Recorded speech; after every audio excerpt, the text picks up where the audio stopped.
खाने का ख्याल तो वैसे शुरू से हम लोग खाना अच्छा खाते ही नहीं है हकीम साहब। हम लोग वो जो ग़िज़ा हमें खानी चाहिए वो तो जी, जंक पे बिल्कुल। आजकल हम चल रहे हैं, जंक ये फूड। ग़िज़ा ही है ना जिसकी रेडीमेड वजह से चीज़ें। हर बीमारी की तरफ हम जा रहे हैं। हमने इससे पहले भी कल के प्रोग्राम में ब्लड बिल्कुल। प्रेशर के ऊपर बात की, हार्ट के ऊपर बात किया, शुगर के ऊपर बात कर रहे हैं। इन सब चीज़ों की जो वजूहत है हमारा लाइफ़स्टाइल है।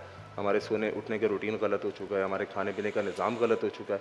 तो लाज़मी सी बात है फिर बहुत सारी बीमारियाँ हमारे जिस्म के अंदर पनपती हैं। कल तक बच्चे वो खेल खेलते थे जिसके अंदर फ़िटनेस होती थी, बिल्कुल, भाग-दौड़ ऐसे पसीने गेम। निकल रहे होते थे, आजकल साइक्लिंग सिर्फ़ कर और सिर्फ़ जो है वो वीडियो गेम्स होता है और जैसे बिल्कुल। डॉक्टर साहब ने कहा है कि बच्चों को भी शुगर हो रही है टेंशन की वजह से। बच्चों की अपनी टेंशन्स हैं, बहुत सारी टेंशन है। शुगर की वजूहात में से एक बहुत बड़ी वजह टेंशन है और टेंशन कई बीमारियों को जन्म देती है और शुगर को बहरहाल कोई हल्की बीमारी तस्वुर नहीं करना चाहिए क्योंकि इस एक बीमारी की वजह से फिर कई मज़ीद बीमारियों की तरफ आप जाते हैं। अच्छा तो हकीम साहब इसका मतलब ये है कि जो आपको अगर बीमारी हो गई एक तो इसको पॉजिटिवली देखें और अब उसका हल करें, उसका इलाज करें, उसकी दवाइयाँ इंस्टेड कि आप और परेशान हो मुझे शुगर लेवल ये हो रहा है तो मज़ीद आपको और वो तो बीमारियों का और परेशानी आपकी और ज़्यादा मसले एंग्जायटी आप पेशेंट बन जाएँगे, आप डिप्रेशन के पेशेंट बन जाएँगे, तो कोई भी हल नहीं है परेशानी मसले का। बिल्कुल। अच्छा अब मेरा सवाल शुगर से हट के है क्योंकि आपने शहद के बारे में बात की, तो मुझे बताएं शहद कितनी मुफ़ीद है बच्चों के लिए? शहद बच्चों के लिए क्या बड़ों के लिए यानी पैदाइशी बच्चे से लेके एक बुढ़ापे की एज तक पहुंचने वाले हर फ़र्द के लिए शहद बहुत ही बेहतरीन ग़िज़ा है।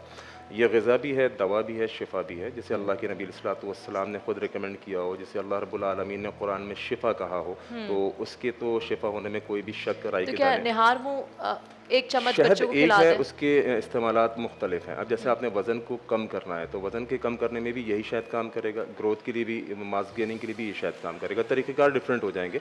हाँ। वज़न कम करने में आप माल्टे का शहद ले लीजिए, ऑरेंज हनी जो होता है, अच्छा। उसको गर्म पानी में या ग्रीन टी, कहवे के अंदर आप डाल के निहार में इस्तेमाल करें, ये आपके वज़न को कम करेगा। आप इसी शहद को जो है वो बेरी का शहद ले लीजिए, आप दूध में डाल के इस्तेमाल करें, मास गेनिंग के काम आएगा। अच्छा, अच्छा मैं तो इसलिए पूछ रही हूँ अपनी बेटी के लिए वो 6 साल की है तो इम्यून सिस्टम इम्यून बहुत सिस्टम जल्दी जी, जी, बिल्कुल। उसकी वो खांसी-वासी स्टार्ट हो जाती है। शहद और ख़ास तौर पे रॉयल जेली जो मलका मक्खी का शहद है, ये क़ुव्वत मुदाफ़अत को बहुत बढ़ाता है, बल्कि बच्चों की ग्रोथ के लिए भी बहुत अच्छा है। रोज़ सुबह स्कूल जाने से पहले 1 चम्मच खिला दो। 1/4 टी रॉयल जेली अगर दे रही है ना, तो बहुत मामूली डोज़ देना अच्छा है। रॉयल जेली जो शीतलास मलका मक्खी का शहद है, वो हाँ। 1/4 टीस्पून लेना होगा। 1/4 टीस्पून टीस्पून। चले भई सब बच्चों को स्कूल भेजने से पहले जो बिल्कुल इस्तेमाल रॉयल कराएँ। Royal royal jelly. जेली जी, ये जी, नाम है इसका रॉयल ये बी जेली। क्वीन का हनी होता है, जो मलका मक्खी होती है, उसका शहद होता है। अच्छा। डायबिटिक पेशेंट भी ले सकते हैं, क्योंकि ओह! डायबिटिक पेशेंट की भी क़ुव्वत मुदाफ़अत काफ़ी कम होती है और इसका ये टेस्टलेस होता है। इसका टेस्ट फिर नहीं खाएँगे। फिर आप बेरी का शहद इस्तेमाल कीजिए, वो अच्छा जैसे ही है। आपने टेस्टलेस बोला मैंने कहा ओहो ये तो बहुत मशहूर जगह। अच्छा साथ-साथ वक़्त हुआ एक छोटी-सी ब्रेक का। मैं यहाँ अपना ही प्रोग्राम मेरा शुरू हो गया था। एक छोटी-सी ब्रेक पे जाते हैं। ब्रेक के बाद वापस हाज़िर होते हैं। जब तक ज़रा मैं हकीम साहब से और बातें पूछती हूँ। बिल्कुल सही।